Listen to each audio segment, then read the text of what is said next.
You enter life as one of the smallest baby fish in the ocean, literally smaller than a grain of rice. While other fish babies at least look like mini versions of their parents, you're just a weird spiky ball floating around with a tail. And you're not alone. You're born with thousands of siblings, all of you looking like confused tiny puffs drifting wherever the ocean takes you. You'll need to grow 60 million times bigger, assuming you don't get eaten in the next 5 minutes. Your first day is basically a game of don't get eaten on hard mode. The ocean is full of hungry mouths, and right now you're about as threatening as a floating piece of dust. That fish swimming nearby, it just ate 50 of your siblings without even noticing. The ocean currents aren't helping either. Massive streams of water flowing through the sea like underwater highways, except you can't choose which exit to take. You and your remaining siblings are just getting pushed around like leaves in the wind. Speaking of moving around, whoever designed your fins clearly didn't finish the job. You try to swim, but all you manage is a pathetic wiggle. Not that you have time to feel embarrassed, you're too busy trying to figure out which end is your front. Your siblings aren't doing any better. It's like watching a bunch of dizzy toddlers trying to walk for the first time.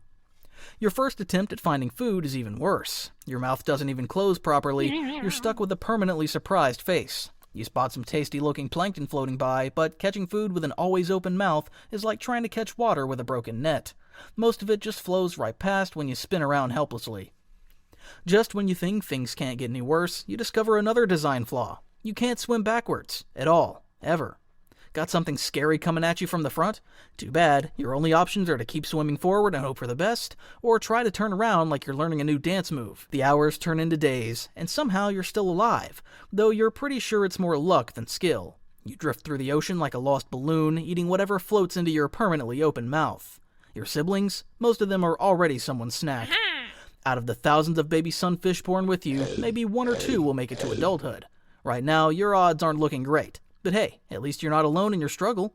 Yet, days turn into weeks, and somehow you've survived your helpless baby phase. You start noticing changes. Your body feels different, rounder. Those useless little fins, they're actually starting to work. You give them an experimental flap and whoa, you actually move forward, intentionally this time. It's not exactly graceful, but hey, at least you're not just drifting aimlessly anymore. But growing bigger comes with its own special set of problems, and trust me, you're about to face the biggest problem that'll haunt you for your entire life. What is it? Oh, you'll find out soon enough, and it's way worse than you're imagining. The other day, you're cruising along when you spot it, the most perfect, juicy jellyfish you've ever seen. Time for lunch. You start swimming toward it, feeling pretty confident about your improved swimming skills. 10 seconds pass, still swimming. 20 seconds. Why isn't it getting any closer? A minute later, you finally reach your target, only to bump your face right into it and discover it's actually a plastic bag floating twice as far away as you thought. Turns out depth perception isn't your strong suit.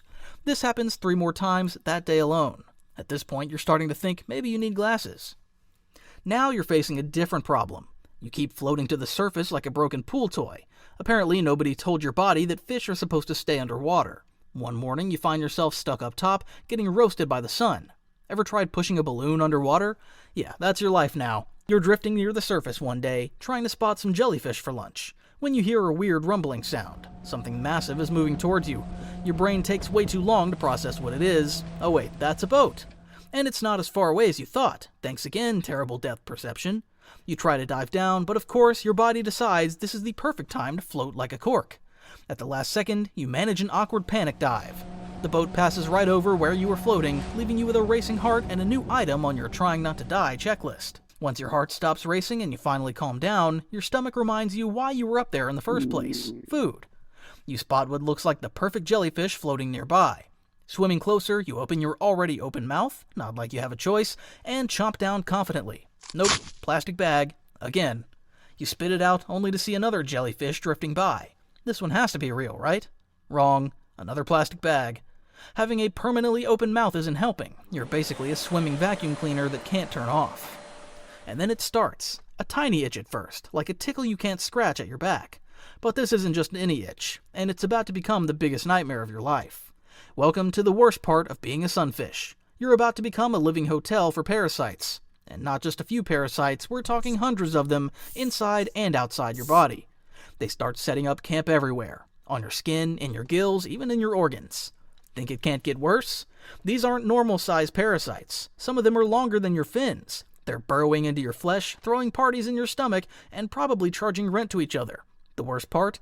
There's absolutely nothing you can do about it. No hands to scratch with, no way to twist your body to rub against rocks, not even a way to swim fast enough to shake them off. You just have to float there, feeling them crawl all over and inside you, like the world's worst full-body massage that never ends. Other fish at least get cleaner fish to help them out, but most of them take one look at you and swim away. You're too big, too weird, and way too infested. So this is your life now, a floating buffet for every parasite in the ocean. And remember, you're still growing. More body just means more real estate for your unwanted tenants. Speaking of growing, over the next few years, you balloon to the size of a small car. Welcome to adult life, where you're basically a floating billboard that says, "Weird fish here." Tourist boats chase you around, everyone pointing cameras while screaming, "Look at that thing." You'd feel special if you weren't so annoyed. Sometimes boats mistake you for a shark fin and panic. If you were a shark, at least they can chase things and look cool doing it. Meanwhile, you're out here struggling to swim in a straight line while carrying around 2 tons of body weight and about 1 million parasites having the time of their lives in your flesh. One sunny morning, you're at your usual spot near the surface, trying to warm up your parasite-covered body, when you hear the familiar sound of tourist boats approaching. Another day of being a floating circus act. Cameras flash, people point and laugh at your weird shape. You're used to this by now, but then you hear it, a different engine sound, louder and faster. Before your slow brain can process what's happening, before you can even attempt your